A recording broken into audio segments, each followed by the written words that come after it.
सबका दरवाजा बंद हो सकता है, सबकी चौखट, सबका द्वार बंद हो सकता है, पर मेरे महादेव का दरवाजा कभी बंद नहीं होता। मेरे शिव का द्वार, मेरे शंकर की चौखट कभी बंद नहीं। जैसे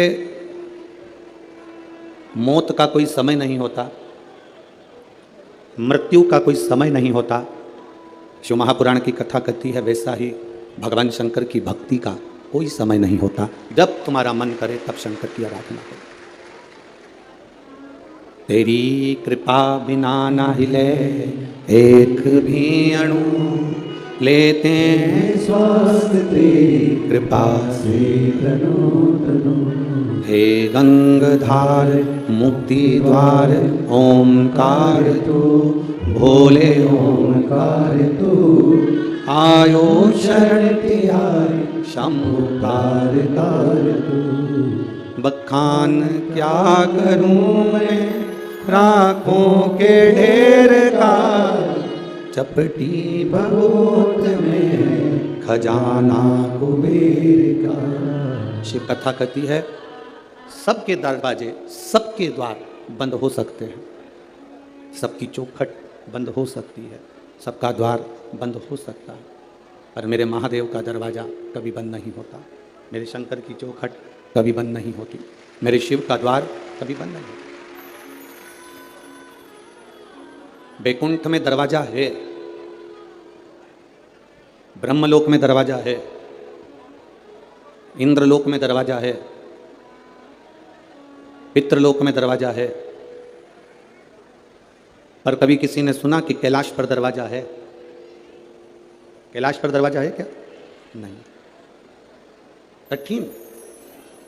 शंकर के दरवाजा नहीं, कैलाश पर कोई द्वार नहीं है, कैलाश पर कोई दरवाजा नहीं है।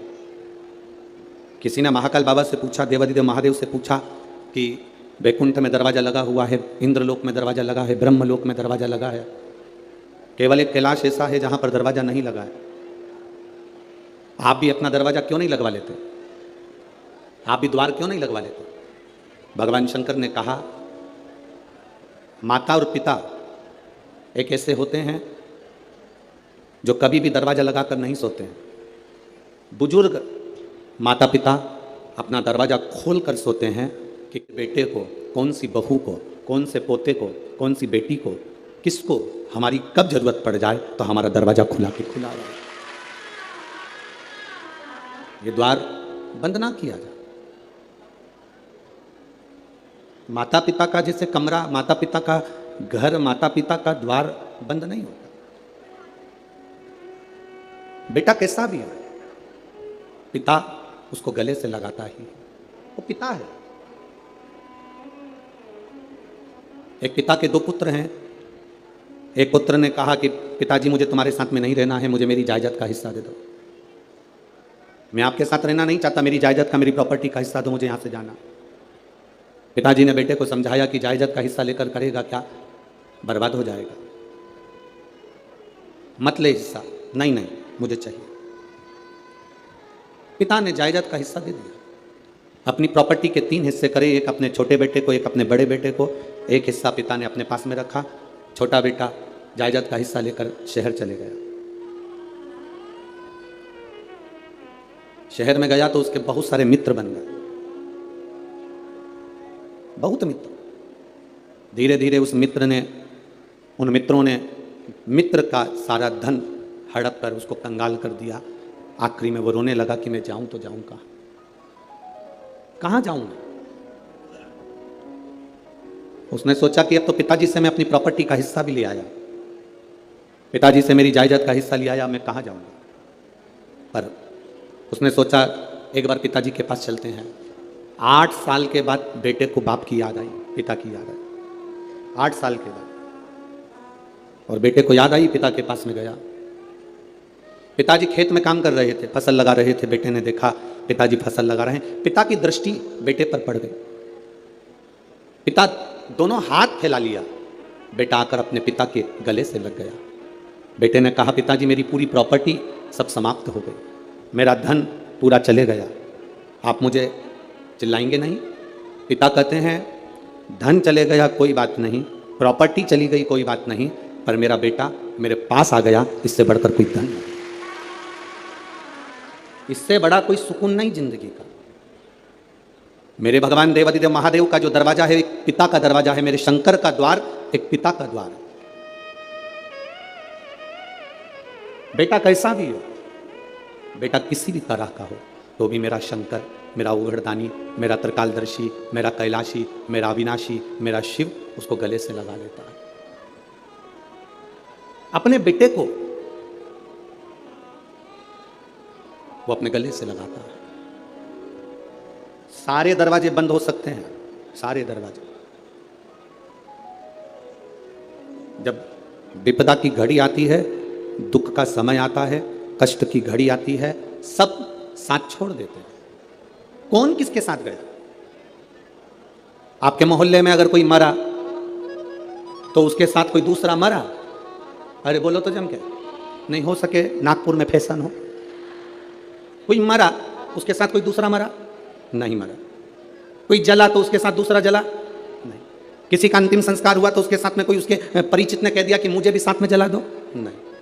किसी के साथ कोई नहीं जाता। शमशान क्या है? दक्ष प्रजापति ने भगवान शंकर को श्राप दिया था कि मैं तुझे श्राप देता हूं कि तू शमशान में निवास करेगा। शमशान मेरे शंकर का घर है, वहां व्यक्ति देवादिदेव महादेव के पास में जाता है। शंकर कहते हैं तू ये कभी मत सोचना कि तू अकेला है। जन्म हुआ, गर्भ में भी मैं था, इसलिए लोग कहते हैं कि अंदर पिंड जैसा बच्चा, पिंड मतलब पिंडी, पिंडी मतलब शिव। जन्म हुआ तब भी शिव था, तब भी शिव। जन्म के समय पर भी शंकर है, और जन्म के हमारे प्राण जब छूटे, हमारी मृत्यु जब हुई, तब भी कोई हो ना हो, मेरा देवादिदेव महादेव शमशान में तुम अकेले नहीं, मेरा शिव तुम्हारे साथ है, मेरा शंकर तुम्हारे साथ है।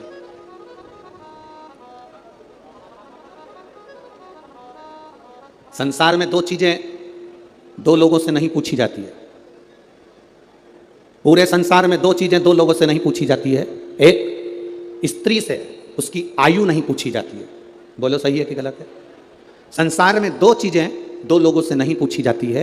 एक, स्त्री से उसकी आयु नहीं पूछी जाती है, और दूसरा, पुरुष से उसकी आय नहीं पूछी जाती है। स्त्री से आयु नहीं पूछी, पुरुष से आय नहीं पूछी। क्यों नहीं पूछना चाहिए? क्योंकि स्त्री से आयु इसलिए नहीं पूछते क्योंकि स्त्री अपने लिए कभी नहीं जीती, स्त्री हमेशा दूसरों के लिए जीती है। और पुरुष से आय नहीं पूछते। क्यों नहीं पूछते? क्योंकि पुरुष अपने लिए नहीं कमाता, हमेशा दूसरों के लिए कमाता है, इसलिए इन दोनों से नहीं पूछा जाता। स्त्री से उसकी आयु नहीं पूछी जाती और पुरुष से उसकी आय नहीं पूछी जाती। आदमी किसके लिए कमा रहा है? सुबह 8 बजे से दुकान पर बैठता है, रात को 10-10 बजे तक दुकान पर बैठता है, दिन भर मेहनत करता है। आप में से कितने लोग हैं जो दिन भर मेहनत करते हैं तो सोने की रोटी खाते होंगे, चांदी का कटोरा पूरा की पूरा खा जाते होंगे? अगर करोड़पति भी करोड़ों का धन कमा रहा है, गरीब बड़ा भी अगर धन कमा रहा है, तो वो 2 रोटी ही खा रहा है। एक भिखारी हमारे दरवाजे पर जब भीख मांगने के लिए आता है, वो भीख मांगने नहीं आता, हमको ज्ञान देने आता है। भिखारी भीख मांगने दरवाजे पर आता है तो हमको ज्ञान देने के लिए आता है। भिखारी यह कहने के लिए आता है, भैया मुझे रोटी दे दो, भैया 2 रुपया दे दो। वो रुपया लेकर, रोटी लेकर तुम्हारे दरवाजे के बाहर एकांत में बैठकर रोटी को खाता है। बोलो खाता है कि नहीं खाता?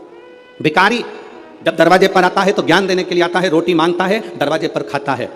दुकानदार के सामने भिखारी जब मांगने के लिए आता है तो वो ज्ञान देने के लिए आता है, दुकानदार से कहने के लिए आता है कि देख, मैं भीख मांग कर खाता हूं तो भी समय पर रोटी खाता हूं, और तू दिन भर कमाता है तो भी रोटी तेरे नसीब में नहीं आ पाती। दिन भर कमाता है तो भी रोटी तेरे नसीब में नहीं आ पाती। 10 बजे का टिफिन तैयार है, पत्नी फोन लगा रही है, सुनो भोजन का टाइम हो गया, 11 बज रही है, 11:30 बज रही है, 12 बज रही है, स्वामी भोजन कर लो, स्वामी आओ भोजन कर लो। पत्नी पति को बुला रही, बच्चे बाप को बुला रहे, पापा समय हो गया अभी तक नहीं आए, भोजन करना है, पापा आओ। भाई भाई को कह रहा है, देख फैक्ट्री बाद में चले जाना, दुकान बाद में चले जाना, चल रोटी खा पहले।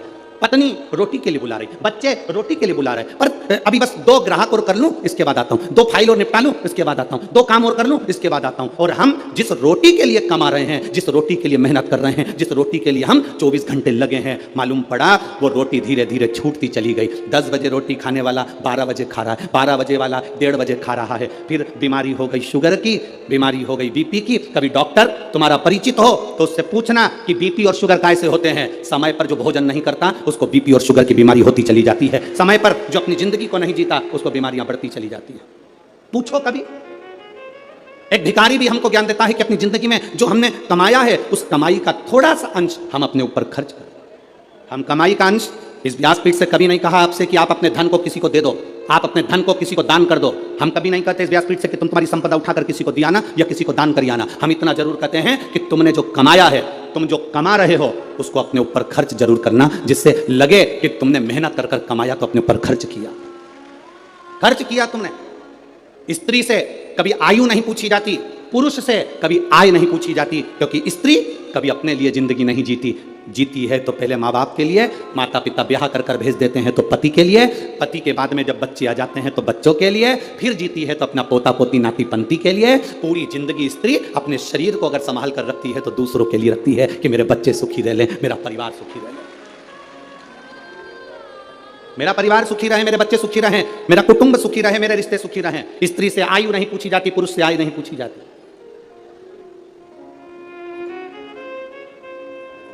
जो दूसरे के लिए जीता है उससे क्या पूछोगे? क्या पूछोगे? शिव कथा कहती है, मेरा भोला बाबा, मेरा शंभू, मेरा त्रिकालदर्शी, कैलाशी, अविनाशी। शंकर अमृत नहीं पिए हैं, विष पिया। किसके लिए? दूसरों के लिए। शिव जी ने चंद्र धारण करा, किसके लिए? दूसरों के लिए। शंकर भगवान ने सर्प धारण करा, किसके लिए? दूसरों के लिए।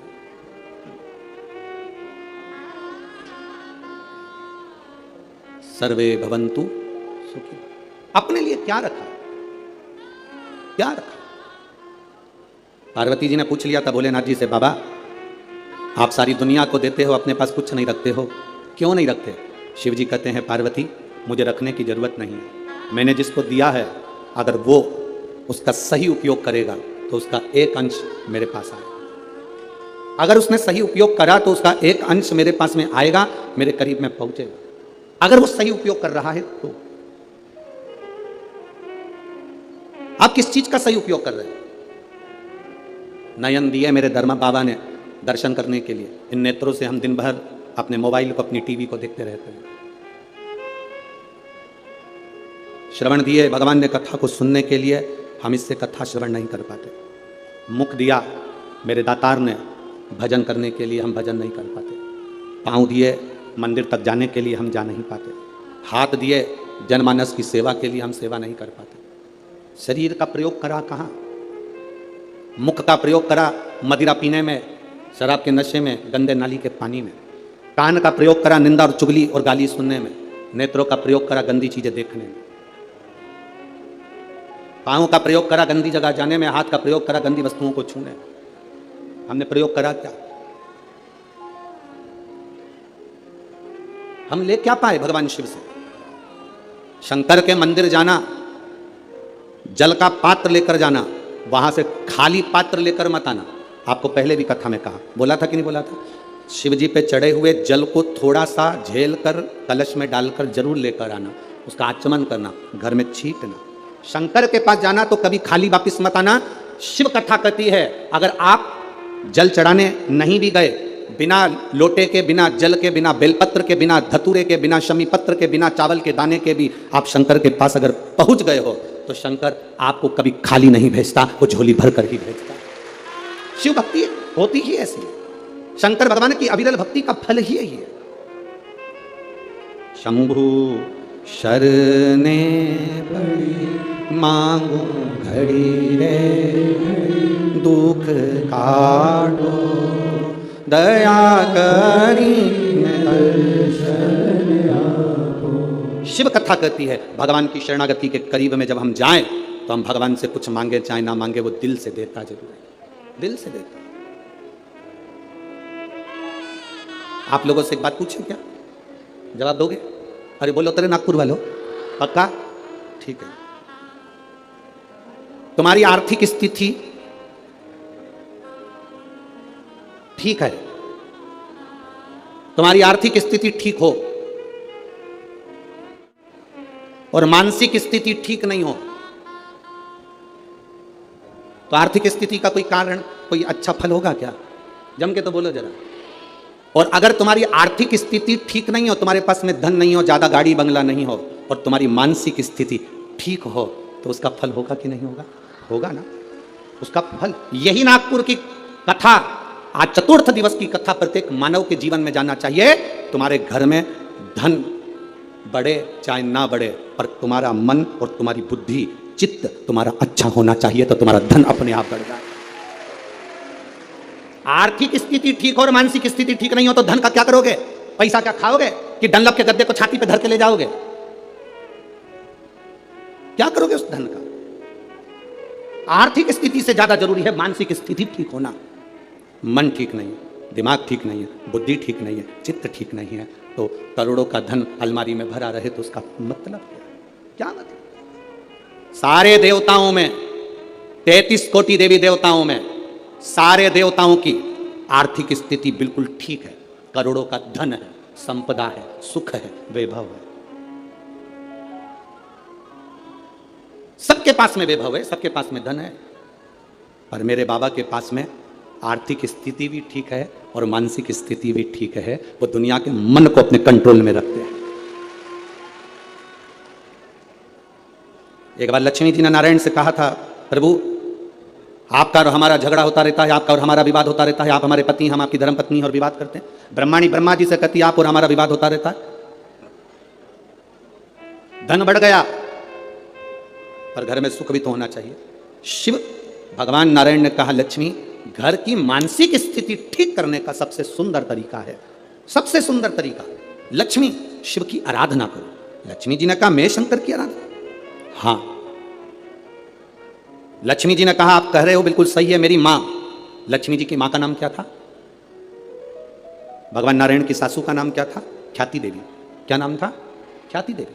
लक्ष्मी जी की मां भगवान विष्णु जी की सासू ख्याति देवी। लक्ष्मी जी कहती हैं मेरी मां ने भी मुझे कहा था कि जब मन श्रेष्ठता में ना जाए, मन विचलित हो, मन में चिंता रखी हो, मन विचलितता में, तब शंकर भगवान के पार्थिव शिवलिंग का निर्माण कर कर उसकी आराधना करना। आप रोज प्रतिदिन यहाँ जितने लोग भी कथा सुन रहे हैं और जितने लोग आस्था चैनल पर, फेसबुक, यूट्यूब पर कथा सुन रहे हैं, बहुत कम लोग होंगे जो रोज शंकर भगवान का पार्थिव शिवलिंग बनाते होंगे और उसकी पूजन करते होंगे। बहुत कम लोग होंगे जो पार्थिव शिवलिंग का निर्माण कर कर उसका पूजन करते होंगे, बहुत कम लोग। अगर हम रोज पार्थिव शिवलिंग का निर्माण नहीं कर सकते, हम रोज भगवान शंकर के शिवलिंग का निर्माण कर कर पूजन नहीं कर सकते, तो कम से कम एक काम हम रोज कर सकते हैं, अपने घर से जल ले जाकर शंकर जी को समर्पित कर सकते हैं, जिससे बाबा हमारे हृदय की दशा को जाने।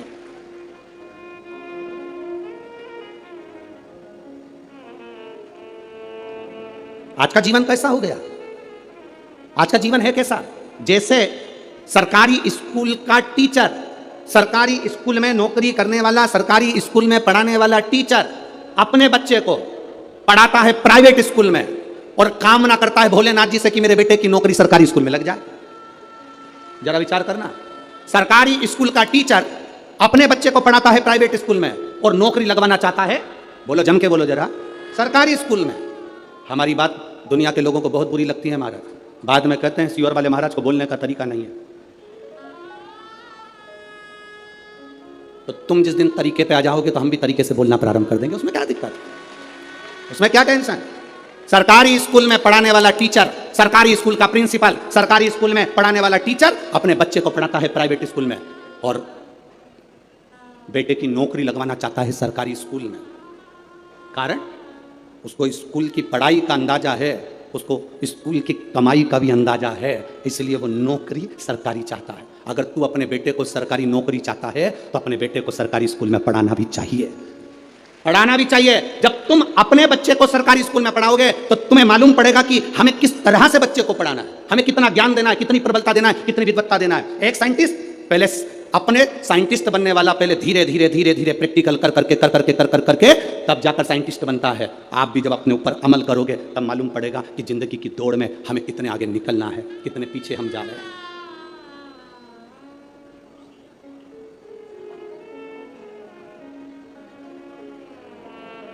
कितने पीछे जा रहे हैं। कितना विचित्र संसार हो गया, जरा विचार करिएगा। वो तो अब शिव महापुराण की कथा होती है तो ये लाखों की भीड़ अब जुटने लगी है, अब आने लगी है।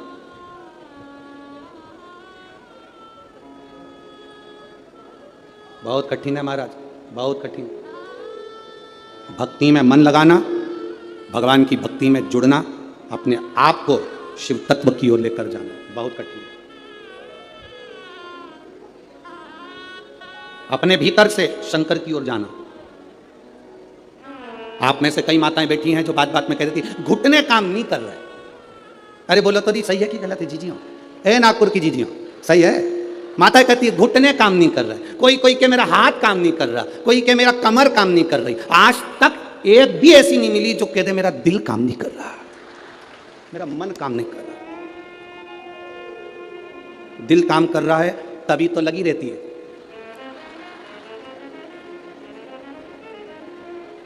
घुटना भले काम नहीं करे पर दिल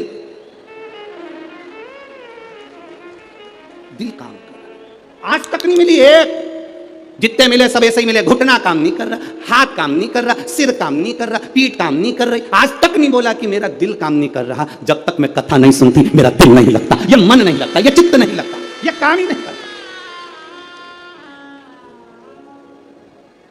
ये दिल नहीं लग रहा, ये मन नहीं लग रहा। कैसे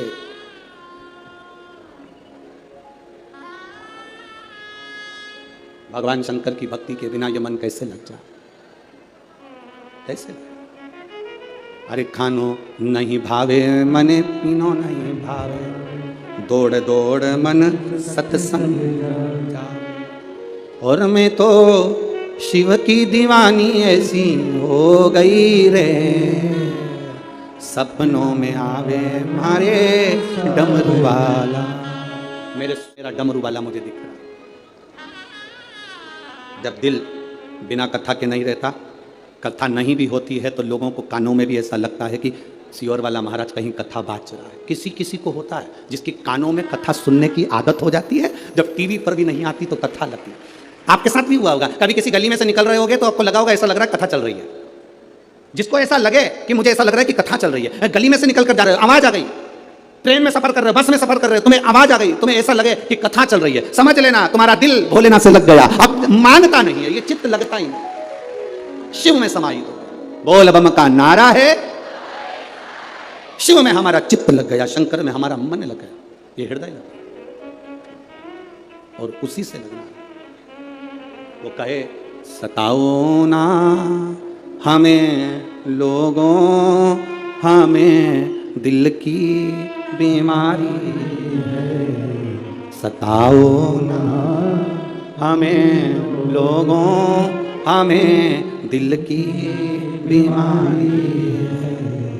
हमारा वेद दुनिया में वो डमरू धारी है। ये बीमारी का इलाज करने वाला केवल एक है, वो शिव। अभी इससे पहले जो कथा हुई थी छत्तीसगढ़ की, सुनी थी? अरे बोलो तो। हमने उसमें कहा था दर्जी शर्ट में जेब लगाता है तो वो राइट में नहीं लगाता, वो लेफ्ट में लगाता है। कहां लगाता है? लेफ्ट में। दर्जी शर्ट में जेब, टी शर्ट में जेब सीधे हाथ में नहीं लगाता, कुर्ते में जेब दर्जी अपने सीधे हाथ पर नहीं लगाता। दर्जी अगर जेब लगाता है तो उल्टे हाथ पर लगाता है, क्योंकि दर्जी को मालूम है दिल यहीं पर होता है। ऊपर जेब लगाऊंगा, कभी मंदिर गया बेलपत्र लाएगा ना तो ऊपर की जेब में रख लेगा। ये बेलपत्र नहीं, शंकर दिल के करीब होना चाहिए, हृदय के करीब होना चाहिए। ये शिव दिल के करीब हो, हमारे हृदय के करीब हो हमारा शंकर, हमारा ओ घड़ी दयालु दातार नजदीक हो हमारे। अभी कई कई लोग अभी कल कथा यहाँ पर सवेरे, आज की कथा तो ये 2 से 5 है, कल टीवी पर भी 2 से 5 आएगी, पर यहाँ पंडाल में जो कथा रहेगी वो सवेरे 8 बजे से 11 बजे तक रहेगी। अब जो अहमदाबाद की कथा थी वो परमिशन ना मिलने के कारण बस कैंसिल हो गई, तो अब कथा होगी 3 नवंबर से 9 नवंबर तक ब्रज में, कोसी कला में, मथुरा में 2 बजे से 5 बजे तक। अब बीच में जो समय है तो कई माताओं ने विचार करा अच्छा हुआ हमारी कथा अच्छी थी तो हमारा मन नहीं लगता था काम में, अब बीच में जो समय मिल गया हम इसमें सफाई कर लेंगे, अब दिवाली की सफाई कर, अब बीच में जो समय मिला है सफाई करने का मिला। बस आपसे निवेदन है, जैसे घर की सफाई करोगे तो लक्ष्मी आएगी, दिल की सफाई रखना तो महादेव जल्दी से प्रवेश करेगा, ठीक है? वो प्रवेश कर जाए,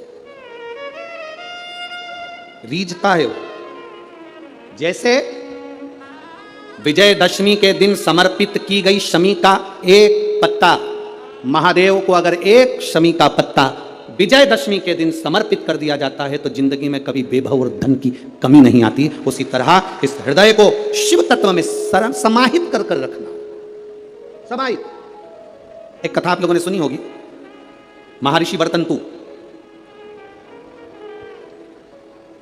महर्षि वर्तंतु जिनके शिष्य थे कोत्स, जिसका नाम था कोत्स, महर्षि वर्तंतु के शिष्य कोत्स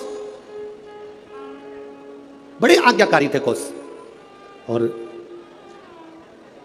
वर्तंतु जो कह देते थे, महर्षि वर्तंतु जो बोलते थे वो कोत्स वो सुनता था।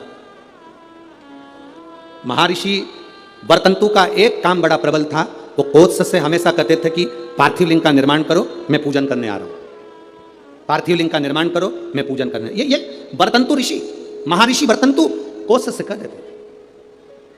अब कोत्स का कार्य यह था कि वो रोज एक पार्थिव शिवलिंग का निर्माण करता और अपने गुरुजी को आवाज लगाता, गुरुदेव गुरुदेव, गुरुजी पधारो, गुरुजी पधारो, आवाज लगाता। वर्तंतु महर्षि आते और पूजन करने बैठ जाते। बहुत सावधानी से स्मरण करना इस कथा का, बहुत सावधान। अब पूजन करने वर्तंतु महर्षि बैठ जाते। एक बार कोत्स भरी निंद्रा में सो रहा था, उसने स्वप्न में क्या देखा कि कोई काले काले से भयंकर दंत वाले आश्रम में प्रवेश कर रहे हैं। अब भयंकर दंत वाले आश्रम में प्रवेश कर, आप जरा विचार करिएगा, ऋषि के आश्रम में संत के दरवाजे पर, गुरु के दरवाजे पर कोई भयंकर जीव तो आ ही नहीं सकता, क्योंकि गुरु इतना भजन करा होता है कि सन्यासी गुरु संत साधु सन्यासी तपस्वी साधक उपासक इतना तप करे होते हैं कि ये यम के दूत उनके पास पहुंचते ना। पर आज कोत्स ने क्या देखा कि भयंकर मुद्रा वाले, भयंकर दंत वाले, भयंकर विकराल रूप धारे हुए कुछ गण, यम के कुछ गण, यमदूत ये अंदर आ गए। तो कोत्स क्या कर रहा है, उन यमदूतों से पूछ रहा है तुम कौन हो, कहां आए हो? कहा वर्तंतु के पास में आए। क्यों? बस वर्तंतु के पास में हम पहुंचे उनको लेने। ओ क्यों? उनको लेने के लिए तो बैकुंठ से पार्षद आना थे, उनको लेने के लिए तो बैकुंठ से विमान आना था, तो तुम उनको लेने कैसे पहुंच गए? उन्होंने तो शंकर की आराधना करी है, उन्होंने तो शिव की आराधना करी है। यमदूतों ने बड़ी सुंदर बात कही, वो आपकी भी बुद्धि में बैठना चाहिए। यहां जितने लोग कथा सुन रहे हैं, जितने आस्था चैनल पर फेसबुक पे सुन रहे हैं, आपकी बुद्धि में कोत्स की और वर्तंतु की चरित्र आपके जीवन में उतरना चाहिए। इन्होंने तो शंकर की आराधना करी है, शिव की भक्ति करी है। यमदूत कहते हैं हम इनको शंकर के दरवाजे तक लेकर जाएंगे, आधा समय ये शिव के द्वार पर रहेंगे और आधा समय हमारे साथ में रहेंगे। कारण क्यों? कहा ऋषिवर गुरुवर जब पूजन करने बैठते थे तो आधा कार्य वो अपने शिष्य से करवा लेते थे। बेटा फूल लेके आना, बेटा आसन बिछाना, बेटा ये सामान लेकर आना, बेटा वो सामान लेकर आना। एक स्त्री एक पुरुष स्वयं, आप अगर ठाकुर जी से सेवा करने बैठे हो, भगवान से लाड लड़ाने बैठे हो, भगवान की पूजन करने बैठे हो, भगवान की आराधना करने बैठे हो, तो अपनी पूजन की थाली स्वयं लगाइए। पशुपति व्रत करने वाली माताएं ध्यान रखेंगी इस बात के लिए। पशुपति व्रत की नियम, पशुपति व्रत करने वाली माताओं का नियम क्या है? कई माता कहती है हमने 2 बार व्रत कर लिया, भगवान हमारी नहीं सुना, हमने ये कर लिया, भगवान हमारी नहीं सुना। आप आए नहीं, सुबह हो गई, मेरी पूजा की थाली धरी की धरी रह गई। क्यों? उसका कारण क्या था? मतलब मेरी पूजा में कोई ना कोई कमी निश्चित। आपने पशुपति व्रत करा, भगवान क्यों ना सुने? क्यों नहीं सुने? कारण क्या है? थाली पूजन की लगा रहे हो, देवरानी का व्रत है, जेठानी सामान निकाल के दे रही है, देवरानी का व्रत है, जेठानी आटा सेक रही है सीरा बनाने के लिए, हलवा बनाने के लिए, जेठानी का व्रत है, देवरानी दूध में उकाल कर खीर बना रही है। व्रत तुम्हारा, साधना तुम्हारी, मांग तुम रहे हो। शिव महापुराण की कथा कहती है, हिचकी चली, क्या बोलते हैं, हिचकी की डुचकी है, हिचकी। अब तुमको चल रही हिचकी, तुम अपनी पड़ोसन से, जेठानी से कह दे मेरे बत्तल का हिचकी ले ले, ले हिचकी लेगी जेठानी? सिर तुम्हारा दुख रहा, गोली निकाल के जेठानी को दे दो, खा ले, वो पूछे क्यों? मेरा सिर दुख रहा है। हो सकता है? जम के बोलो। छींक तुम्हें आ रही, छींक तुम्हें आ रही, और तुम अपनी देवरानी से कहो छींक छींक जल्दी छींक। हो सकता है? नहीं। छींक तुम्हारी है, तुमको छींकना पड़ेगी। खांसी तुम्हारी है, तुम्हें खांसना पड़ेगा। शरीर में कष्ट तुम्हारे है, दवाई तुम्हें खाना पड़ेगी। उसी तरह व्रत तुम्हारा है, तैयारी तुम्हें करना पड़ेगी। गलती हम करते हैं। पशुपति व्रत का व्रत मैंने करा, मम्मी से कह के चली गई, मम्मी मेरा पशुपति व्रत है, मैंने शादी के लिए करूंगी या बच्चों के लिए करूंगी या इसके लिए करूंगी या उसके लिए करूंगी। मम्मी ने पूरी थाली लगा के दे दी, मेरी बेटी व्रत कर रही है, मेरी बेटी। मम्मी ने पूरी थाली लगा के दे दी, प्रसाद बना के दे दिया। बेटी ने 3 बार पशुपति व्रत कर लिया और काम नहीं हुआ। बेटी बाद में कहे कि हमने भी व्रत करा था, हुआ नहीं। उस कारण को समझना। क्या तूने तैयारी करी? तू तो केवल एक सिर की उतार रही है कि महाराज बोला है तो व्रत करना है, तो मेरा काम हो जाएगा। पर विचार कर, थाली लगाती तो तेरे अंदर भाव जागता कि मैं महादेव की पूजन की तैयारी कर रही हूँ, चावल रख रही हूँ, बेलपत्र रख रही हूँ, पुष्प रख रही हूँ। एक एक चीज में महादेव जुड़ता तेरे दिल से। मैं महादेव के लिए हलवा बना रही हूँ, मैं महादेव के लिए सीरा बना रही हूँ, मैं महादेव के लिए खीर बना रही हूँ, मैं महादेव के लिए ये कर रही हूँ। हर शब्द में तेरा महादेव जुड़ता, तो पशुपति व्रत का पुण्य भी 2 व्रत होते और तीसरे में प्राप्त हो जाता। ये नियम है शिव महापुराण। एक पत्र आया है, देखिए, एक तो पत्र इतने सारे भेज दिए।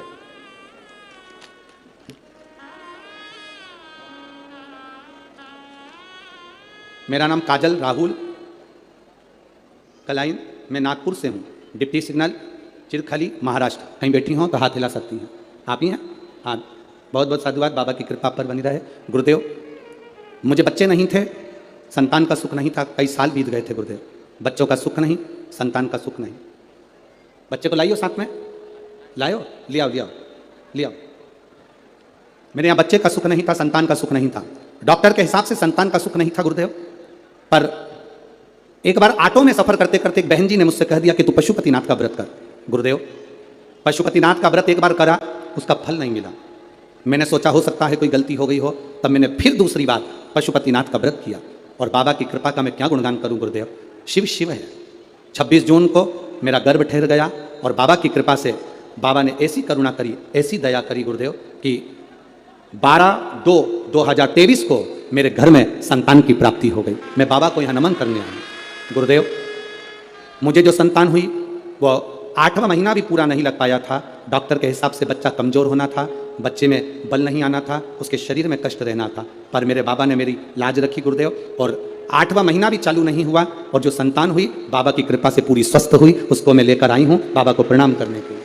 यह शिव तत्व है। ओ घड़ी दयाल, और तेरी कृपा बिना न हिले एक भी अणु, लेते हैं श्वास तेरी कृपा से तनु। शिव तत्व की प्राप्ति, आपका विश्वास। आप पशुपति व्रत कर रहे हो, आप हरतालिका तीज का व्रत कर रहे हो, आप चतुर्थी का व्रत कर रहे हो, आप पंचमी का व्रत कर रहे हो, आप नवरात्रि का व्रत कर रहे हो। आप जिस व्रत को आप कर रहे हो, चाहे पुरुष करे, चाहे स्त्री करे, चाहे नारी करे, चाहे बच्चे करें, चाहे कन्या करे, चाहे बेटी करे, जो करे, उस व्रत में, उस व्रत की मूलता में आपका समर्पण होना चाहिए।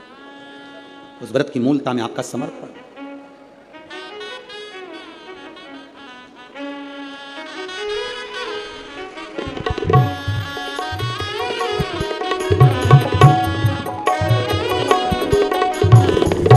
जोरदार ताली बजाना।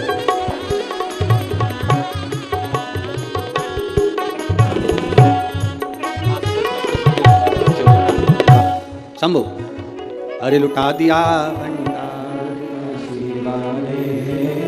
कर दिया माला, शिव तत्व की प्राप्ति। हम जिस व्रत को कर रहे हैं, हम जिस आराधना को कर रहे हैं, हम जिस तप को कर रहे हैं, हम जिस साधना को कर रहे हैं, उसमें हमारा बल होना चाहिए। हमारा विश्वास होना चाहिए, हमारी दृढ़ता होना चाहिए। अपना विश्वास प्रबल रखिए, और जब विश्वास प्रबल होगा शिव मिलेगा।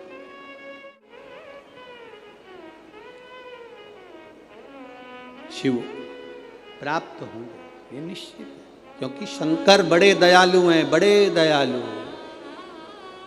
शिव जैसा दयालु संसार में कोई नहीं। चरित्र कह रहा, बरतंतु जी के लिए कहा, आधे से ज्यादा जो कार्य था वो कोस कर देता। आज कोस की परीक्षा करने के लिए, कोस की परीक्षा लेने के लिए, जब पूरी विद्या अध्ययन हो गया, पूरी पढ़ाई हो गई, सारा विद्या अध्ययन का कार्य हो गया, तब कौश की परीक्षा लेने के लिए बरतंतु जी ने, कौश की परीक्षा लेने के लिए बरतंतु जी एक बात अपने शिष्य कौश के सामने कही, कौश तुमने मुझसे विद्या अध्ययन करी है,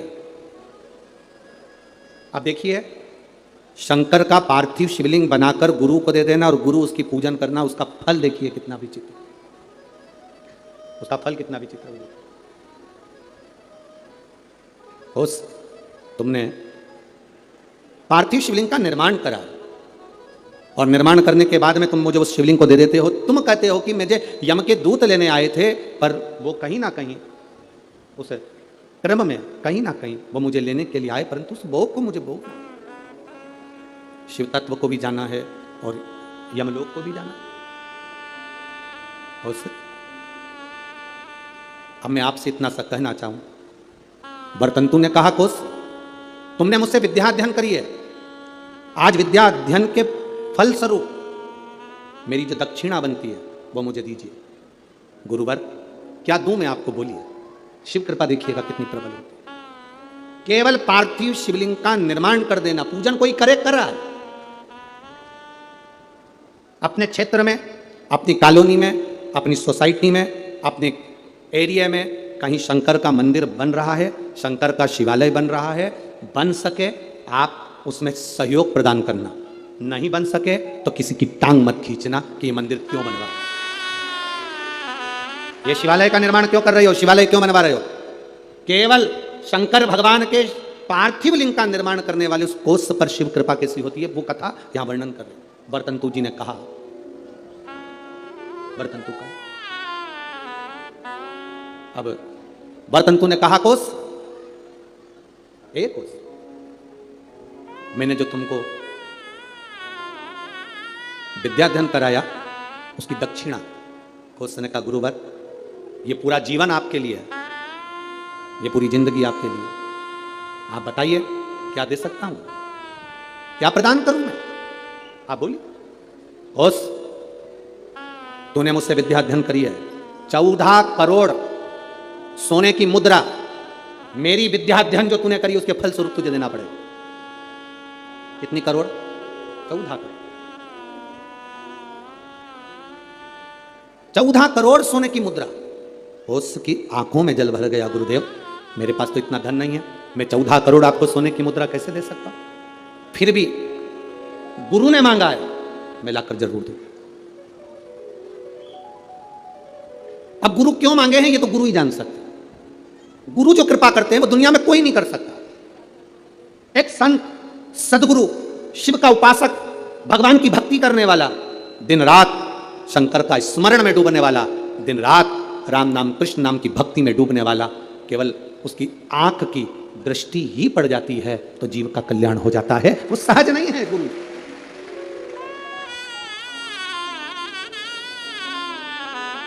एक गुरु पूर्णिमा पर एक भजन हम हमेशा स्मरण में लेकर आते हैं, ऐसी प्रेम भिक्षा गुरु ने मंगाई, ऐसी प्रेम भिक्षा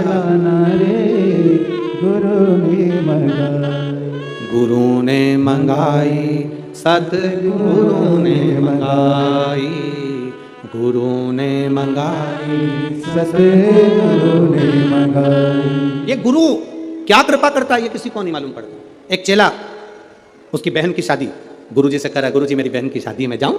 जा। गुरुजी मेरी बहन की शादी है, गुरुजी ने कहा जा। गुरुजी मेरी बहन की शादी है। गुरुजी ने कहा जा।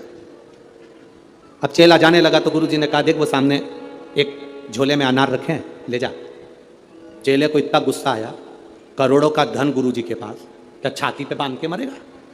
इतना बड़ा मठ, इतना बड़ा मंदिर, इतनी प्रॉपर्टी, सारी दुकानें, सब कुछ।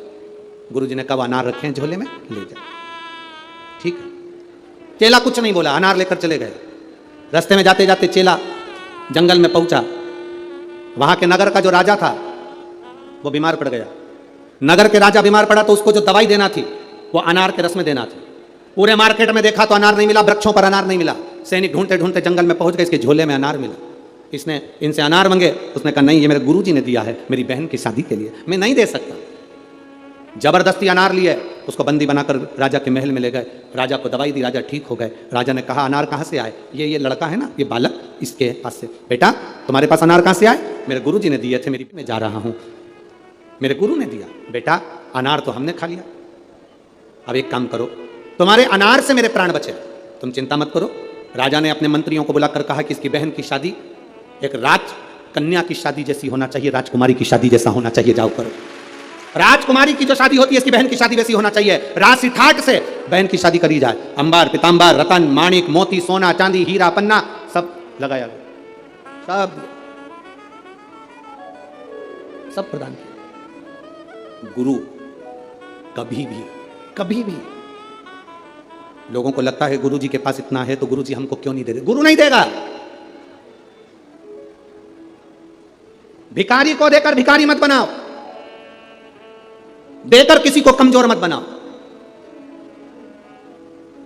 किसी को देकर कमजोर मत बनाओ। इसीलिए तो भारत की भूमि पर आत्मनिर्भर भारत बनने जा रहा है कि स्वयं आत्मनिर्भर बनिए, कमजोर नहीं। अपने आप में वो बल होना चाहिए, अपने आप में वो बल हो आपके अंदर।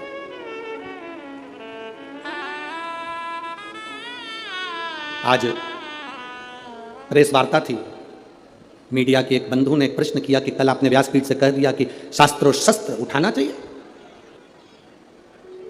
आपने तो ये गलत कहा।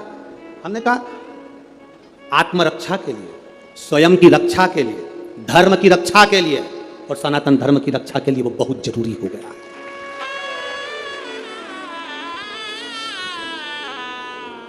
वो कहने लगे आप व्यासपीठ से ऐसी बात कहते हो। हम कहते हैं ये व्यासपीठ नहीं है, ये शिव की पीठ है। जब जब जरूरत पड़ी मेरा महादेव सामने आया है, तभी जगत गुरु शंकराचार्य बनकर प्रकट होता है, कभी शिव तत्व के रूप में रुद्र बनकर प्रकट होता है, कभी अवधूतेश्वर बनकर प्रकट होता है, कभी कपालेश्वर बनकर प्रकट होता है। वो शंकर साधारण नहीं।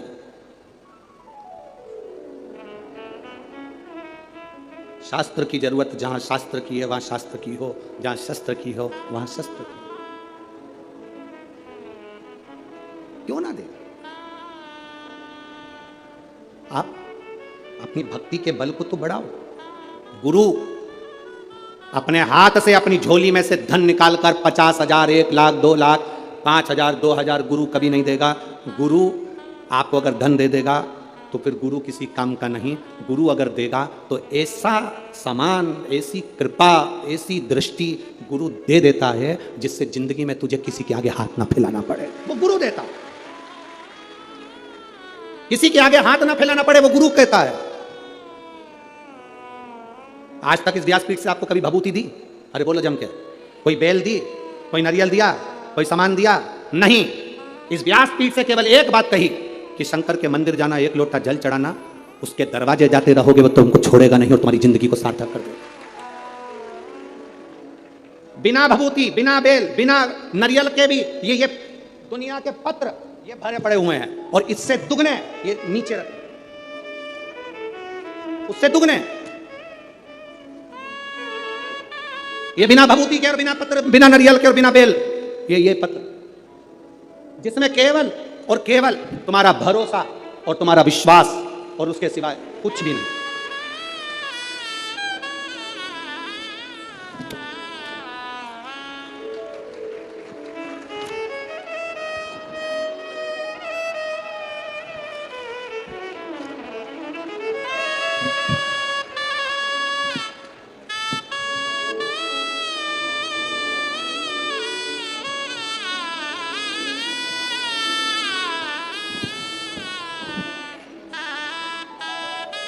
अब इसमें है क्या?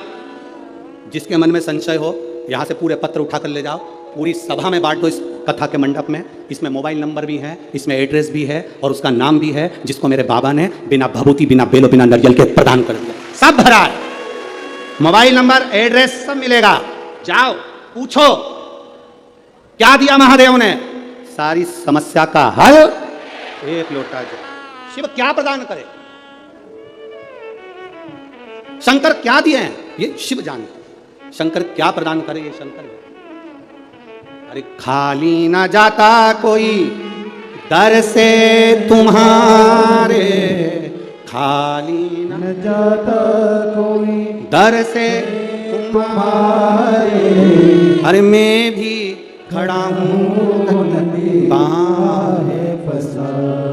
मेरी जीजियों, दिल से अगर आपने सुना है ना, वो 3 महीना भी नहीं लगाएगा, 15 दिन में झोली भर देता है। अगर दिल से सुनी है शिव महापुराण की कथा, केवल छल कपट और हृदय में कहीं भेदभाव रखकर, कपट रखकर अगर सुनी है तो उसका प्रमाण भी वो दे देता है। दिल से सुनी वो दिल से देता है, खाली नहीं छोड़ता। मेरा महादेव, मेरा शिव। लोग कहते हैं गुरुजी शिव महापुराण में ऐसा क्या है, हम कहते हैं एच चूने से लिखा रहता है तो उसको हेलीपैड कहते हैं। हेलीपैड को देखकर हेलीकॉप्टर उतर जाता है, शिव महापुराण को देखकर मेरा महादेव उतर जाता है। ये वो हेलीपैड है। क्या देगा वो उसके ऊपर है। सीहोर वाला महाराज तो कल कथा पूरी कर देगा, 11 बजे कथा विराम कर कर 1 बजे यहाँ से सीहोर के लिए निकल जाएगा। पर आपने जो दिल से सुना है उससे निवेदन करा, बाबा मेरे दुख काटना, क्या देगा? कोई तंत्र नहीं, कोई मंत्र नहीं, कोई दिखावा नहीं। आपका एक लोटा जल, विश्वास के साथ आप जब महादेव हो शंकर के दरवाजे तक जाते हो, शिव की चौखट तक जाते हो, तब बाबा भी जान जाता है कि ये मेरे करीब में आया है। बाप है वो, बाप, जगत का बाप, जगत का बाप है वो।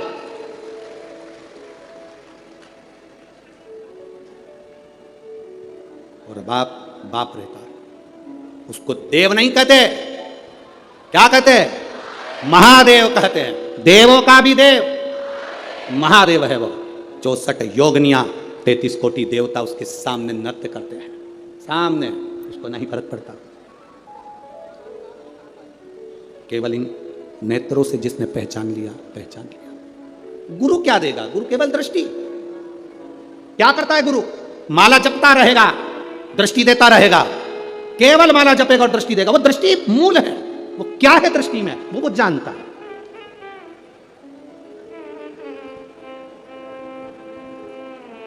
क्या देगा?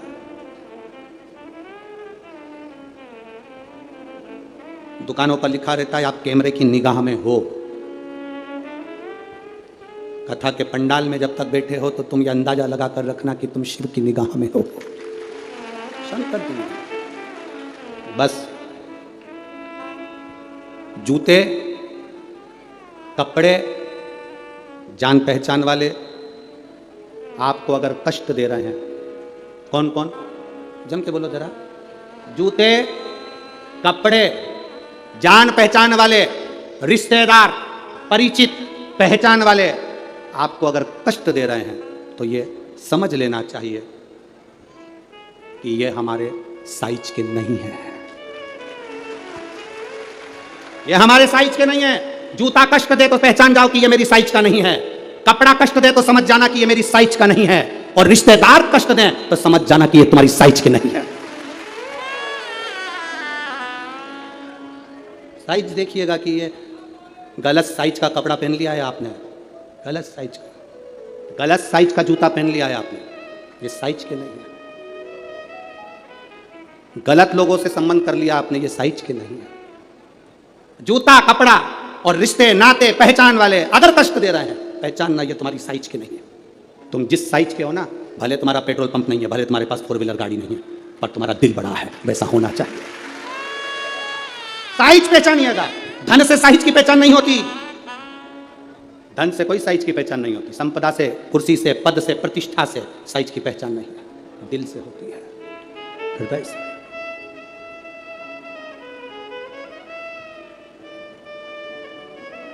महाराज बर्तंतु पोष्य से कहे मुझे 14 करोड़ सोने की मुद्रा चाहिए। गुरु परीक्षा लेता है। गुरु परीक्षा की घड़ी में ऐसा सामने आता है कि परीक्षा लेने के लिए तत्पर।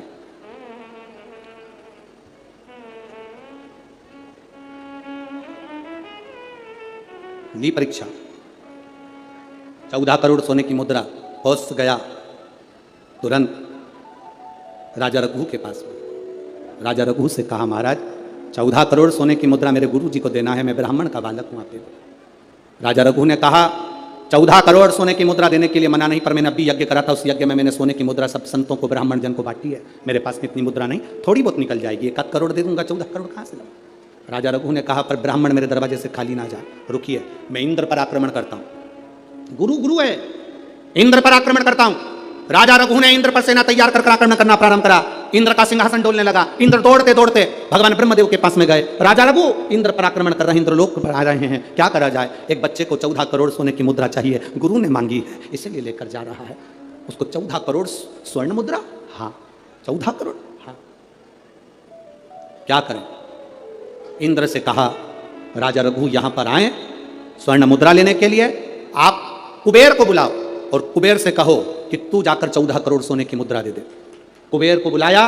कुबेर शमी का एक पत्ता तोड़ा, शमी का एक पत्ता कुबेर ने तोड़ा और पृथ्वी पर आकर शमी के पत्ते को तोड़कर कोस को दे दिया। कोस, ये शमी का पत्ता ले। कोस ने कहा, मुझे 14 करोड़ स्वर्ण मुद्रा चाहिए, इस पत्ते का क्या करूंगा। 14 करोड़ मुझे स्वर्ण मुद्रा चाहिए, इस पत्ते का क्या करूंगा। तब कुबेर ने जो पत्ता दिया और कोस से कहा कि यह बर्तन तू महर्षि को ले जाकर दे देना, वो महर्षि समझ जाएंगे इस पत्ते में क्या है। बर्तन तू महर्षि के पास में एक शमी का पत्ता ले जाकर कोस ने दिया। कोस ने जैसे ही दिया, बर्तन तू ने उस पत्ते को अपने सिर से लगा लिया और जान गया ये मेरे महादेव का शमी का पत्र है। एक पत्ते में 14 करोड़ सोने की मुद्रा का फल होता है। 14 करोड़ सोने की मुद्रा का फल एक शमी के पत्ते में होता है। तुरंत बर्तंतु महर्षि ने शंकर की आराधना कर कर शिव जी से हाथ जोड़कर प्रार्थना करी, बाबा प्रकट हो। देवादिदेव महादेव प्रकट होकर कहते हैं, बर्तंतु मांगो तुम्हें क्या चाहिए। बर्तंतु कहते हैं, बाबा शरदीय नवरात्रि पूर्ण होने पर जो विजयदशमी आए, उस दशमी के दिन जो एक शमी का पत्र भूलवश भी महादेव को समर्पित कर दे, उसकी जिंदगी में कभी संपदा की कमी ना आए। एक शमी का पत्र, एक शमी का पत्ता 14 करोड़ सोने की मुद्रा से प्रबल हो जाता है। एक शमी का पत्र।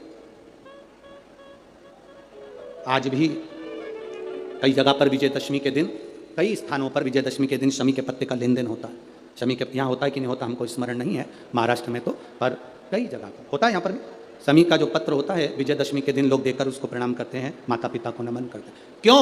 आप अपने बच्चे हो, आपसे पूछेंगे, आपकी औलाद आपसे पूछेगी, आपके आने वाली पीढ़ी आपसे पूछेगी, माँ ये कौन सा नाटक बनाकर रखा है तुम लोगों ने, शमी का पत्ता दे, शमी का पत्ता ले, मिलने जाओ तो शमी का पत्ता, शमी को लिया दिया जाता है। बच्चे पूछेंगे, आज की पीढ़ी बहुत प्रश्न करती है, उसको उत्तर देना पड़ेगा कि एक पत्ते में 14 करोड़ स्वर्ण मुद्रा का फल होता है। एक शमी के पत्र में आज के बच्चे जो प्रश्न करेंगे, उसका उत्तर देने के लिए तुम्हें तैयार रहना पड़ेगा। उस उत्तर को तुम्हें देना पड़ेगा कि ये शमी का पत्र विजयदशमी पर क्यों लेन देन किया जाता है, शमी का पत्र क्यों शिव के मंदिर में जाता है, शमी के पत्र की मूलता क्यों होती है, इसको समझाना। एक शमी पत्र में वो फल है। और केवल यही नहीं, शमी के वृक्ष के नीचे, बेलपत्री के वृक्ष के नीचे अगर भूल से भी बच्चा, बूढ़ा, कोई व्यक्ति एक पार्थिव शिवलिंग का निर्माण कर लेता है, भूलवश भी उस पर जल समर्पित कर देता है, भूलवश भी उसके भाव से पुष्प या शमी पत्र या बेलपत्र भी चढ़ा देता है, तो वो इस संसार में कहीं ना कहीं सुख भोगता ही है, उसके जीवन में दुख नहीं। शमी पत्र की मूर्ता, शमी पत्र की मूर्ता क्यों कहते हैं? नारी के गर्भ में बच्चा रहे, नारी के गर्भ में संतान रहे। डॉक्टर कह रहे हैं वो संतान विकलांग हो सकती है, डॉक्टर कह रहे हैं कि वो संतान मानसिक विकलांग हो सकती है, डॉक्टर कह रहे हैं वो संतान बेकार हो सकती है। पत्र है, देखिए, ये तो मनी प्लांट का पत्ता है, मनी प्लांट का है कि और काय का है, ठीक है? पत्र देखिए,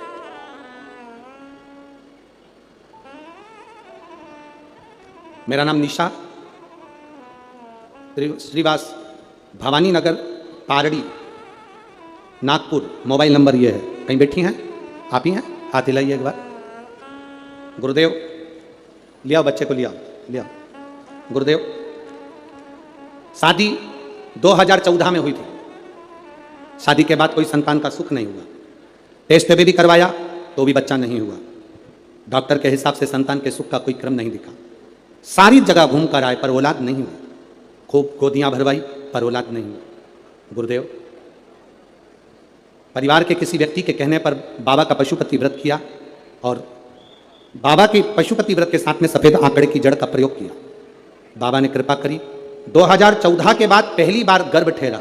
अब 14 से अंदाजा लगाओ, 23 चल रहा है, लगभग 10 वर्ष के करीब में अगर संतान का सुख हो। गुरुदेव, संतान गर्भ नहीं ठहरा, फिर सीहोर गए, बाबा कुबेरेश्वर महादेव को प्रणाम करा, वहाँ का कंकर उठा कर लिया आए, उसी को पूजन करते, बाबा से प्रार्थना करते, वापिस से सफ़ेद आंकड़े की जड़ को हमने बदला, फिर बदला। बाबा की कृपा से गर्भ ठहर गया। डॉक्टर ने तो कहा था कि तुम्हारे गर्भ में बच्चा नहीं, कोई पत्थरी हो गई है। जांच में फिर गठान हो गई, गठान से जांच करते करते डॉक्टर ने कहा कि तुम्हारे गर्भ में बच्चा है पर यह पूर्ण तरह से स्वस्थ नहीं है, इस बच्चे को गिरा देना चाहिए, इस बच्चे को निकाल देना चाहिए, यह बच्चा ठीक नहीं है, यह बच्चा श्रेष्ठ नहीं है। 10 वर्ष के बाद जिसकी गोद भरी हो गुरुदेव, वो बच्चा कैसे गिरा दे? हमने भी बाबा से प्रार्थना करी और बाबा से प्रार्थना कर कर आपने क्षमी पत्र का वर्णन किया था, वो शमी के पत्ते को हमने बाबा को समर्पित करा, वही पत्ता हमारी धर्मपत्नी के पास में रहा और बाबा की कृपा से जो संतान हुई, डॉक्टर ने कहा यह बच्चा पूरी तरह से स्वस्थ है, इस बच्चे में कोई खराबी नहीं, यह बच्चा पूर्ण तरह से स्वस्थ है, इस बच्चे में कोई तकलीफ नहीं। 10 साल के बाद औलाद हुई है गुरुदेव, और 10 साल के बाद 2014 में संतान का विवाह हुआ था, उसके बाद से संतान सुख नहीं था। यह शिष्य कृपा, उदारता, उसकी करुणा, उसकी दया होती ही ऐसी।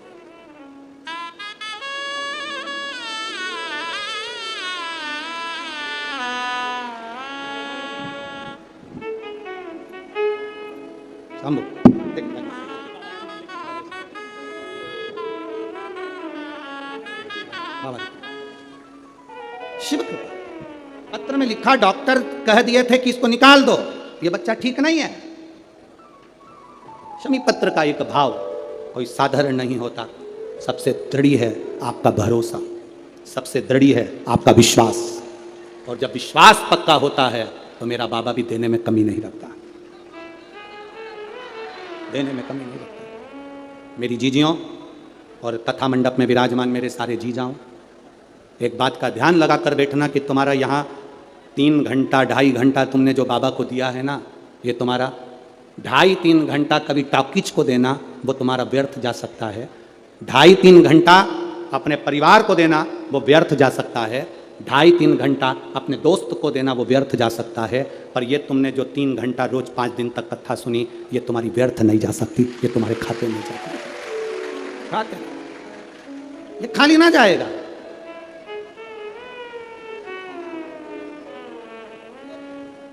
वर्तंतु ने एक शमी पत्र से जीवन का एक आनंद बता दिया। आप भी प्रयास करो, विजयदशमी के दिन एक शमी पत्र बाबा देवादिदेव महादेव को समर्पित करो। भगवान शंकर को शमी पत्र, बेलपत्र सुख देने वाले,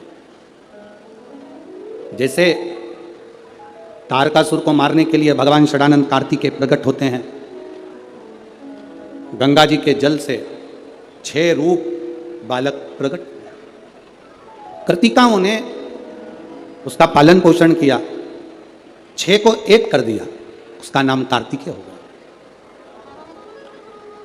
कार्तिकेय बाबा ने तारकासुर का संहार किया, तारकासुर को मारा। एक बात बहुत अच्छे से अपने अंदर उतार कर रखिएगा, शरद पूर्णिमा से लेकर कार्तिक की जो पूर्णिमा है, उस बीच में कार्तिक महीने की जब शिवरात्रि आए या प्रदोष व्रत आए, थोड़ा ध्यान देना। ये उन लोगों के लिए है जो 1 रुपये कमाते हैं, सवाया खर्च होता है, घर में जिनके संपदा जुड़ती नहीं, बीमारियों में पैसा ज़्यादा जाता हो, या कहीं ना कहीं तकलीफें अपनी ज़िंदगी में आती है, उसके लिए शिव आराधना कार्तिक महीने की थोड़ा ध्यान से श्रवण करें। वैसे तो कार्तिक महीने में जो 3 नवंबर से 9 नवंबर तक ब्रज की भूमि में कोसी कला में जो शिव महापुराण की कथा है 2 बजे से 5 बजे तक, उसमें हम वर्णन करेंगे ही, गोपेश्वर गोपी शिव महापुराण की कथा में। फिर भी और हमारा निवेदन, जो ब्रज के नज़दीक में रहते हैं, ब्रज की भूमि में कार्तिक महीने में पहली बार शिव महापुराण की कथा होने जा रही है। जो ब्रज के नज़दीक में रहते हैं वो बड़े भाव से सुनने के लिए अवश्य पधारें। जो उसके नज़दीक में रह रहे हैं, जिनको ब्रज रज में बैठकर सर्वेश्वर भगवान कृष्ण की रज में महेश्वर भगवान शंकर की कथा जिनको सुनना है वो सुनेंगे। कार्तिक के महीने में पूर्णिमा से पूर्णिमा के बीच में जो सोमवार पड़े, प्रदोष पड़े, शिवरात्रि पड़े, प्रयास करना, अगर बहुत कष्ट की जिंदगी चल रही हो तो शिवरात्रि, प्रदोष और जितने सोमवार पड़ रहे हो कार्तिक में 4-5 जो सोमवार पड़े उसमें एक बेलपत्र अशोक सुंदरी वाली जगह पर और शमी पत्र देवादिदेव महादेव के ऊपर, ये 2 जगह पर अवश्य चढ़ाएं। 1 महीने में जितने सोमवार पड़ जाएं और प्रदोष पड़े और मासिक शिवरात्रि पड़े उसमें अवश्य चढ़ाएं। बेलपत्र कहाँ चढ़ाना है? जम के बोलो जरा। अशोक सुंदरी की जगह पर। और शमी पत्र कहाँ चढ़ाना है? देवादिदेव महादेव के ऊपर। एक बार चढ़ाकर देखो, आपके जीवन का जो आनंद है, जो अपने हृदय की कामनाएं हैं, अपने हृदय के भाव हैं, कार्तिक का जो महीना है भगवान षडानंद कार्तिकेय जी के लिए मूल है। इस षडानंद कार्तिकेय जी ने जब तारकासुर का संहार किया था, तारकासुर को जब मार दिया था, तो 33 कोटि देवताओं ने षडानंद कार्तिकेय जी को वर प्रदान किया। कार्तिकेय जी को वर प्राप्त हुआ। तो लक्ष्मी जी ने और भगवान नारायण षडानंद कार्तिकेय जी से कहा, हे स्कंद देव, हे कार्तिकेय, कार्तिक के महीने में जो दीप दान करता है उसके घर में कभी संपदा की कमी नहीं आती है। कार्तिक महीने के दीपदान की महत्वता जैसे ही लक्ष्मी और नारायण ने कही, तब ब्रह्मदेव प्रकट हुए और देवादिदेव महादेव प्रकट हुए मां पार्वती के साथ में, और ब्रह्मा जी प्रकट हुए मां ब्रह्माणी के साथ में। उन्होंने वर प्रदान कर दिया। षडानंद कार्तिकेय भूलवश भी अगर कोई बेलपत्र और शमी पत्र दोनों एक साथ आपकी बहन अशोक सुंदरी और आपके पिता देवादिदेव महादेव को शमी पत्र जो समर्पित कर देगा, षडानंद कार्तिकेय इस कार्तिक के महीने में देवादिदेव महादेव कहते हैं उसके यहां कुबेर का भंडार शिव भर देते हैं। एक शमी पत्र, फिर समझिएगा, ये जो बेलपत्र है ये आप समर्पित करेंगे अशोक सुंदरी वाली जगह पर। कहां समर्पित करेंगे? अशोक सुंदरी की जगह पर। और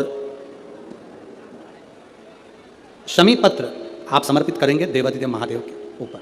बस इसमें एक चीज का स्मरण अपने को करना है, जब अपन अशोक सुंदरी की जगह पर बेलपत्र चढ़ाएंगे तो ये डंडी का जो मुख है ये महादेव के जो खाली स्थान है, खाली वाली जगह उसे ओर होगा।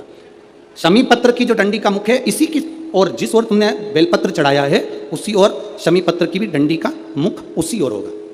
जहां पर आप बेलपत्र की डंडी का मुख रख रहे हैं उसी ओर शमी पत्र की डंडी का भी मुख उसी ओर होगा। तो देवादिदेव महादेव भगवान शंकर, माँ जगत जननी जगदम्बा, श्री ब्रह्मदेव ब्रह्माणी षडानंद कार्तिकेय को वर प्रदान कर देते। समय आता है, आगे वर्णन आया, तारकासुर के 3 पुत्र हैं, तारकाक्ष, विदुम्माली, कमलाक्ष। और ये तीनों पुत्र हैं, ये बड़े विकराल, बड़े प्रबल। इनको मालूम पड़ा कि हमारे पिताजी शांत हो गए तो पिता के शांत होने का इन्होंने बदला नहीं लिया। इन्होंने भगवान ब्रह्मा जी की तपस्या करी, तब कर ब्रह्मा जी से वर मांगा, वर दीजिए। ब्रह्मदेव ने कहा क्या वर चाहिए? हमारे प्राण ना छूटे। ब्रह्मा जी ने कहा यह हो नहीं सकता कि तुम्हारे प्राण नहीं छूटेंगे, मरना तो पड़ेगा, प्राण तो छूटेंगे, तो हमें वर दो। हम तीनों मरे तो एक साथ मरे। 3 पुरियों का निर्माण कर दीजिए जिन पुरियों में हम निवास करें। 3 पुरियों का निर्माण करा, तीनों में जाकर तारकाक्ष, विदुम्माली, कमलाक्ष की तीनों निवास करें। तीनों ने निवास किया। जब तीनों निवास करने लगे, सोने की पुरी, तांबे की पुरी, लोहे की पुरी, पुरी का मतलब होता है क्षेत्र जिसके अंतर्गत वो रह रहे हैं। तीनों ने सुंदर सुंदर महल का निर्माण किया, तीनों ने। और सुंदर महल का निर्माण कर तीनों जब रहने लगे, हाहाकार मच गया। तीनों ने विचार कर लिया कि अपन तीनों कभी नहीं मिलेंगे एक जगह पर, कभी एकत्रित नहीं होंगे। यह हमको सीखने की बात है। शिव महापुराण की कथा बहुत कुछ सिखाती है हमको। जब भी तीर्थ करने जाओ, पूरा घर का व्यक्ति एक साथ मत जाओ, यह शिव पुराण सिखाती है। किसी नदी में स्नान करने जाओ, घर का पूरा व्यक्ति एक साथ मत जाओ। घर में किसी का न किसी का रहना जरूरी है। ये शिव पुराण सिखाती है हमको। षडानंद कार्तिकेय चले गए, तारकासुर के तीनों बेटों ने उपद्रव मचाया। जो उपद्रव मचाया, देवताओं ने भगवान शिव से प्रार्थना करी। भगवान शंकर ने जाकर 3 पुरियों को भस्म कर दिया। 3 पुरियों को जैसे ही भस्म करा, शंकर जी का नाम त्रिपुरारी हो गया। भगवान शंकर जब त्रिपुरारी बन गए, आगे वर्णन आया, इसे प्रार्थना करी, बाबा इन तीनों का संहार करिए। देवाधिदेव महादेव ने देवताओं से कहा कि तुम सब पशु बन जाओ और मैं तुम्हारा पति बन जाता हूं। भगवान एक बड़े नंदी का रूप धारण कर लिया और भगवान शिव ने एक बड़े नंदी का रूप धारण कर कर देवताओं से कहा तुम पशु बनो। देवता पशु बनकर भागने लगे, भगवान शंकर पीछे पीछे उनके भागने लगे। देवताओं से भगवान शंकर ने कहा पशु बनकर जाना, तीनों पुरियों में प्रवेश कर जाना, तीनों पुरियों के राजाओं को एक जगह इकट्ठा कर लेना, मैं उनका संहार कर दूंगा। तीनों पुरियों के राजा एक जगह एकत्रित हो गए। शंकर भगवान बड़े नंदी का रूप लेकर उनको मारने के लिए सींग से पछाड़ने लगे। जैसे तारकाक्ष विदुम्माली को पछाड़ा, नीचे से कमलाक्ष की निकल गया, उसने फंसा उठाकर शंकर भगवान का सिर काट दिया। बड़े नंदी का रूप देवाधिदेव महादेव लिए थे। जैसे ही पशु भगवान पशुपति बनकर जो गए थे, उनका जो सिर कटा वो नेपाल में जाकर गिर गया, धड़ केदार में जाकर गिर गया, तो केदारेश्वर हो गए। और शीश गिरा नेपाल में तो पशुपति नाथ, भगवान शिव पशुपति नाथ। शंकर जी ने देखा कि ऐसे मरने वाले नहीं हैं। शिव जी अपने असली स्वरूप में आ गए। हाथ में त्रिशूल लेकर देवाधिदेव महादेव ने तारकाक्ष विदुम्माली को मारा। पीछे से कमलाक्ष फिर आया, शंकर भगवान ने उसी त्रिशूल के पीछे के नोक से कमलाक्ष को मार दिया। तीनों के प्राण छूट गए। देवताओं ने पुष्पों की वृष्टि कर दी। चारों तरफ आनंद की अनुभूति हो गई। बोल पशुपतिनाथ भगवान की हर हर महादेव। बोल बम का नारा है, सारी समस्या का हल, शिव तत्व की प्राप्ति हो गई। जानकर देवताओं ने आनंद पाया। भगवान शंकर जी ने पाशुपत्य अस्त्र और पाशुपत्य व्रत दोनों को प्रकट किया। क्या क्या चीज प्रकट करी, जम के बोलो जरा। पाशुपत्य अस्त्र और पाशुपति व्रत। पशुपति व्रत की विधानता कही, 5 सोमवार का व्रत, पूजा की थाली जो लगती है वो शाम को भी वही जाती है। 6 दिए, प्रसाद का भाग, मंदिर में जाकर 3 हिस्से होना, 6 दिए को रखकर 5 दिए प्रज्वलित करना, 3 हिस्से प्रसाद के हो जाएं तो 2 हिस्सों को छोड़ देना मंदिर में, 1 हिस्से को, और जो बिना जला हुआ दिया है उसको वापिस अपनी थाली में रख लेना। बाबा से प्रार्थना कर कर 6ठे नंबर का जो दिया लेकर गए हो अपने घर के दरवाजे में राइट हैंड प्रवेश करते हुए सीधे हाथ की ओर बैठकर घर की ओर मुख कर कर दिए को जला देना। ऐसे भोजन करते समय सबसे पहले बाबा का जो प्रसाद लाए हो उसे खा लेना। ऐसे 5 व्रत होते हैं। 5वें व्रत में जब पूरा व्रत होए तब श्रीफल भेंट और कुछ भी 108 दाने चावल के हों, फूल हो, पंखड़ी हो, पत्ती हो, बाबा को समर्पित। बाबा से प्रार्थना, बाबा मैंने आपके पशुपति व्रत करे हैं, स्वीकार करना बाबा। पशुपति व्रत के चलते चलते 5 व्रत के अंदर अगर कभी जिंदगी में अपने क्षेत्र में शिव महापुराण की कथा 200-300 किलोमीटर दूर भी हो रही हो तो एक बार सुनकर जरूर आना। बाबा आपके मन की मुराद को पूर्ण जरूर कर देगा। आप में से भी कई माताओं के पशुपति व्रत होंगे, हैं, कईयों के होंगे, और उस बीच में आपको ये 5 दिन की शिव महापुराण की कथा में 1 दिन की भी अगर कथा मिली है तो समझना कि बाबा की कृपा आप पर हुई है। ये शिव तत्व है। 5 पशुपति व्रत।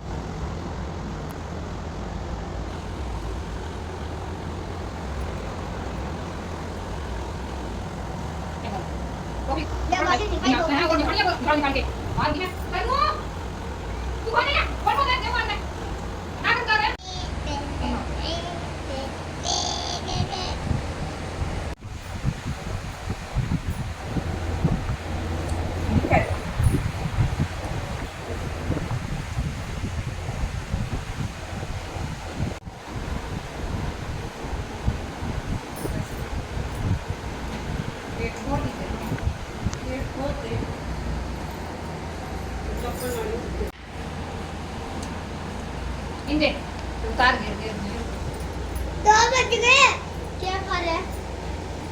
तो 1-2 श्रवण दिया था। तो पतला सा श्रवण दिया है, तुम्हें दुख नहीं लगे।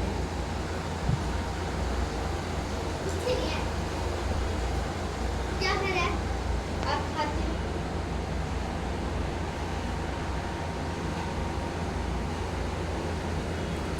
ये चक के कौन खानी खा भी ना दई, थप्पड़ मार दी बड़े गाल के ऊपर। कह दी कौन चक के खानी एक बार आ जाई हो ले तू बनता बता दिया आप दिया एक और खानी है।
बड़ी है ना इसकी।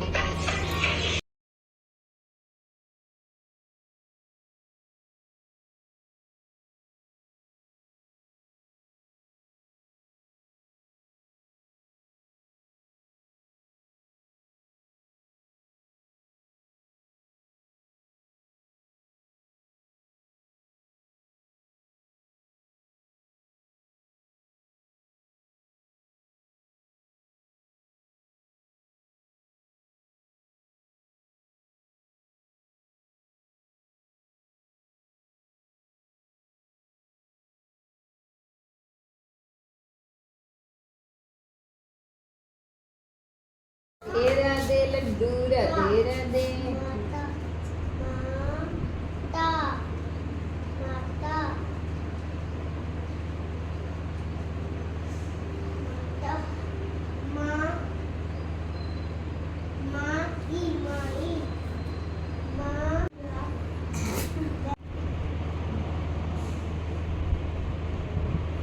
दूर से खींचो, थोड़ा दूर।